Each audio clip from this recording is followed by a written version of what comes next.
A primeira turma do Supremo Tribunal Federal iniciou nesta terça-feira em Brasília o julgamento do chamado Núcleo 2 da denúncia da Procuradoria-Geral da República sobre a suposta tentativa de golpe de Estado depois das eleições de 2022. 6 pessoas foram denunciadas, incluindo Felipe Martins, ex-assessor de Jair Bolsonaro, acusado de redigir a alegada minuta do golpe. Também são julgados Fernando de Souza Oliveira, Marcelo Costa Câmara, Marília Ferreira de Alencar, Mário Fernandes e Silvinei Vasques, apontados pela PGR como integrantes do núcleo de gerência responsável por articular ações para manter Jair Bolsonaro no poder. Desses, o único que recebeu autorização para assistir ao julgamento presencialmente foi Felipe Martins. Pela manhã, depois de o ministro Alexandre de Moraes, relator do caso, ler o relatório e o Procurador-Geral da República, Paulo Gonet, apresentar a tese da acusação, os advogados de cada um dos denunciados apresentaram as defesas.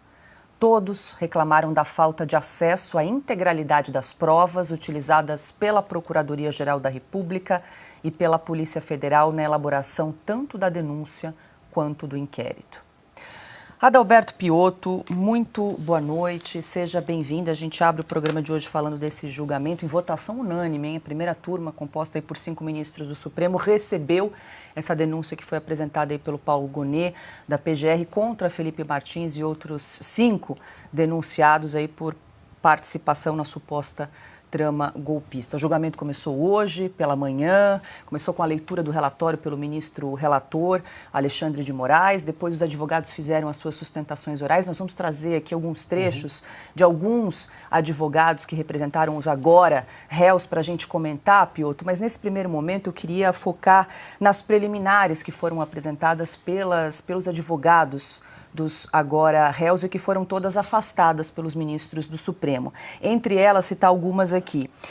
Os advogados alegaram, então, como preliminar, para não admissibilidade, para não aceitação da denúncia, impedimento, suspeição e ausência de parcialidade dos ministros Alexandre de Moraes, Cristiano Zanin e Flávio Dino. Também alegaram impedimento, suspeição e ausência de parcialidade do PGR, Paulo Gonet. Alegaram também incompetência do Supremo Tribunal Federal e da primeira turma do Supremo para julgar esse caso. Levantaram também a nulidade da delação do tenente-coronel Mauro Cid e também inépcia da denúncia e ausência de justa causa. Todas essas preliminares, por assim dizer, foram então afastadas pelos ministros. Boa noite. Boa noite, Paula. Boa noite, Cauti, Ana querida, Silvio querido, todos que nos acompanham.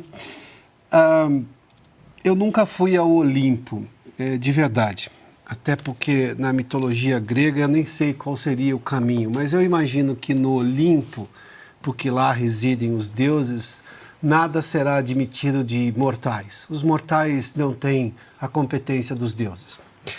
Sim, é irônico que eu estou fazendo menção aqui, mas é de chamar a atenção porque a gente vive num mundo em que o conhecimento, felizmente, a menos que nos tornemos uma ditadura, digamos, das mais violentas, e neste caso uma ditadura vinda do Poder Judiciário que vai cercear toda e qualquer liberdade, inclusive de aprendizagem, as pessoas têm conhecimento, elas adquirem conhecimento, especialidades, aprendem, avançam, digamos, não só no entendimento do direito, como da sociedade. Este é o segundo grupo. No primeiro grupo também todas as preliminares ou todas as alegações das defesas. E olha que nós temos advogados brilhantes, todos extremamente bem formados e experientes. Alguns assim que, digamos, residem no Olimpo dos advogados, porque são muito, muito poderosos. De conhecimento, eu não estou nem falando aqui de preço que cobram. É impossível que nenhum desses argumentos seja aceito. É impossível que nenhum desses argumentos haja pelo menos um bom debate dentro da corte, no que vamos chamar de semi-supremo, porque é uma turma. Supremo tem que ser um só, em que pese o fato da maioria já ter entendido que o que se decide na turma é como se fosse no pleno. Quando se entendeu a necessidade de ter uma Suprema Corte no Brasil e ter 11 ministros apenas, é porque todos os 11 precisam se manifestar sobre tudo. Hoje nós vivemos um Supremo de ações monocráticas, decisões monocráticas, melhor dizendo, e de decisões de turma. Não há como aumentar a insegurança jurídica a partir disso, porque outros 6 que poderiam votar são maioria, dos 5 de uma turma. Só para pegar um dado matemático. Eu vou um pouquinho além, se me permite o nosso espectador. Todos esses advogados alegaram, vamos lá, nós temos hoje uma coisa muito clara, a defesa está cerceada. E está cerceada por quê? A defesa não teve acesso à integralidade das provas.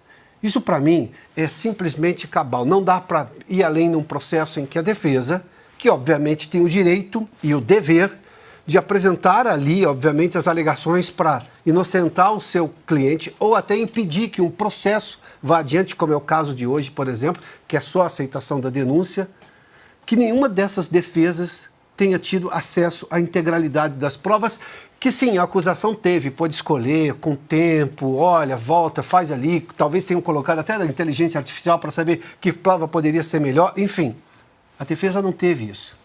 Não é possível que o país continue aceitando isso. Não é possível que muita gente continue silente diante disso. Não é, bom, aí é execrável que as escolas de direito, e me refiro à principal delas talvez, ou a mais famosa, ou a que se pretende a mais famosa, a Escola de Direito do Lago de São Francisco, da Universidade de São Paulo, sim, aquela da carta recente, fique silente do que está acontecendo. Ela forma advogados antes de tudo. Esses advogados hoje aprendem o direito da escola e, sei lá, alguma coisa ao Deus dará que o Supremo vai decidir. Isso não é democracia, isso não é Estado democrático de direito. Vou além só mais em alguns pontos aqui. Eles alegaram impedimento, parcialidade dos ministros Alexandre, o Zanin e o Dino. Está claro, assim, está evidente, é cristalino que há problemas na presença desses 3 juízes. Também do PGR. E depois, obviamente, a incompetência do Supremo. Em tempos normais, em que o Supremo não era um alienígena na vida pública brasileira, um estranho no ninho, algo completamente fora do ordenamento jurídico brasileiro, da vida pública e política brasileira, nada disso estaria acontecendo. Mas não só está acontecendo, Paulo, como está indo adiante com a possibilidade muito clara a se ver pelo julgamento, pela análise inicial, com 5 votos, ou seja, por unanimidade, pela aceitação da denúncia, como teremos sim, tudo indica, uma condenação nestes termos. Não é uma democracia que nós estamos vivendo.